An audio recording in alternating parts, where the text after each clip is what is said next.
বিশাল শ্রমিক সমাবেশের সম্মানিত সভাপতি, বাংলাদেশ শ্রমিক কল্যাণ ফেডারেশনের কেন্দ্রীয় সভাপতি, আজকের অনুষ্ঠানের সভাপতি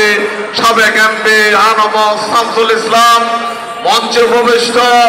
আজকের এই শ্রমিক সমাবেশের সম্মানিত সাবেক শ্রমিক কল্যাণ ফেডারেশনের কেন্দ্রীয় সভাপতি অধ্যাপক মুজিবুর রহমান, উপস্থিত অন্যান্য নেতৃবৃন্দ, শ্রমিক কল্যাণ ফেডারেশনের নেতৃবৃন্দ, জামাতের নেতৃবৃন্দ, সমবেত শ্রমিক ভাই ও বন্ধুগণ, আসসালামু আলাইকুম ওয়া রাহমাতুল্লাহি ওয়া বারাকাতুহু।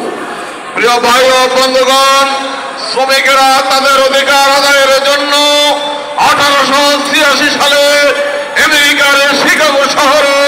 যে আন্দোলন শুরু করেছিল, সেই আন্দোলন আজও চলছে, কিন্তু শ্রমিক তাদের অধিকার ফিরে পায়নি। প্রিয় ভাই এবং বন্ধুগণ, সভ্যতার ক্রম বিকাশের প্রতিটি ছোঁয়ায় শ্রমিকদের অবদান, কিন্তু শ্রমিকেরা যুগে যুগে নির্যাতিত, নিষ্পেষিত, অবহেলিত। আজকে আমাদের বাংলাদেশ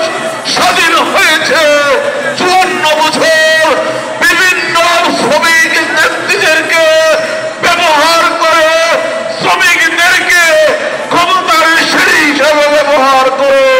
এই দেশে এমপি হয়েছে, মন্ত্রী হয়েছে, উপ প্রধানমন্ত্রী হয়েছে, দেশে বিদেশে গাড়ি বাড়ির মালিক হয়েছে, কিন্তু সত্যিকার অর্থে শ্রমিকদের ভাগ্য পরিবর্তনের জন্য